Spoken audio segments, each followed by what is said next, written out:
Hi guys, welcome back and back to the point.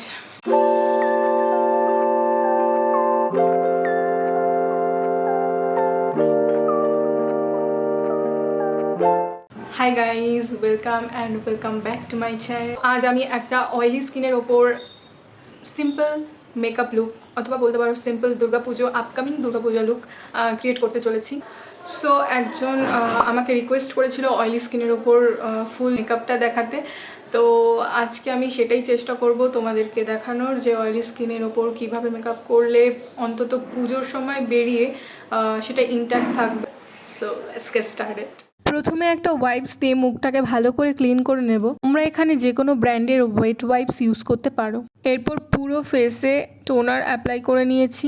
দেন একটা jail based moisturiser, আমি এখানে প্লামের moisturiser use করছি যেহেতু আমার অয়েলি স্কিন। তোমরা তোমাদের স্কিন অনুযায়ী ইউজ করতে পারো, কিন্তু স্পেশালি যেহেতু এটা অয়েলি স্কিনের জন্য আমি দেখাচ্ছি, তো অয়েলি স্কিন যারা আছো তারা এরকম জেল বেসড ময়শ্চারাইজার অবশ্যই মেকআপের আগে স্কিন প্রিপারেশনের জন্য ইউজ করবে। তারপর আমি এখানে একটা dewy matte finish primer use করেছি, মেবলিনের fit me pore minimising primer. এখানে তোমরা যে কোনো ব্র্যান্ডের ম্যাট ফিনিশ প্রাইমার ইউজ করতে পারো। ইনসাইটের এই প্রাইমারটাও খুব ভালো ম্যাট ফিনিশ দেয়, সাথে এটা বাজেট ফ্রেন্ডলি, তো তোমরা এটাও ইউজ করতে পারো। এরপর আমি এখানে কনসিল অর কালার কারেকশনের জন্য ইনসাইটের এই কমন প্যালেটটি ইউজ করে নিয়েছি, যেখানে কন্ট্রোর প্লাস কালার কারেকশন দুটোই আছে। আমি এই দুটো শেড ইউজ করে তারপরেই কালার কারেকশন করছি। যেখানে যেখানে আমার মনে হচ্ছে কালার কারেকশনের দরকার আছে আমি সেখানেই দিচ্ছি, আদারওয়াইজ সব জায়গায় কিন্তু কালার কারেকশন করছি না। তারপরে আমি কালার কারেকশন হয়ে যাওয়ার পরে একটা কনসিলার দিয়ে হাইলাইট জোনগুলোতে কনসিল করে নিয়েছি। তারপর সেগুলোকে ব্রাশের সাহায্যে ভালোভাবে ব্লেন্ড করে নিয়েছি। আন্ডার আই দুটোতেই ভালোভাবে কনসিলার ব্লেন্ড করার পর আমি এইখানে সুইস বিউটি সিরাম ফাউন্ডেশনের দুটো পাম্প নিয়ে ফাউন্ডেশন ব্রাশে কিছুটা সেটিং স্প্রে করার পর ওই ব্রাশের সাহায্যেই ফাউন্ডেশনটাকে পুরো ফেসে অ্যাপ্লাই করে নিয়েছি। যেহেতু লুকটা স্পেশালি দিনের বেলার জন্য, তাই গরমে ঘেমে যাতে লুকটা নষ্ট না হয়ে যায় বা ফাউন্ডেশন গলে না যায়, তার জন্য এই ট্রিকটা অ্যাপ্লাই করো। এরপরে একটা লুজ পাউডার নিয়ে ব্রাশের সাহায্যে হালকা হাতে পুরো ফেসটাতে একদম অল্প অল্প করে অ্যাপ্লাই করার পর একটা পাফের সাহায্যে আন্ডার আই ও মাউথ এরিয়া বেকিং করে নেব। এরপর আমি এই দুটো প্যালেটের সাহায্যেই আজকের আই লুকটা কমপ্লিট করব।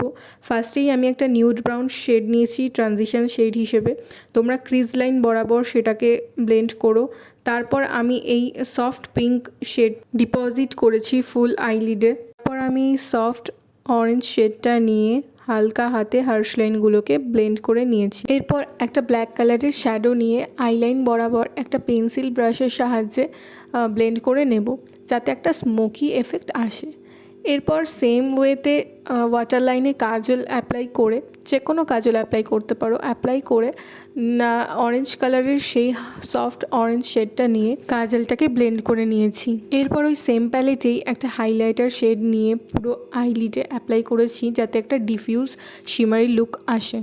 তারপর সেম প্যালেট থেকে একটা ব্লাশের শেড নিয়ে ব্লাশ অ্যাপ্লাই করে তার উপর হাইলাইটার অ্যাপ্লাই করেছি। আইব্রোটাকে ডিফাইন করেছিলাম ইনসাইডের একটা ব্রাউ পেন্সিল দিয়ে।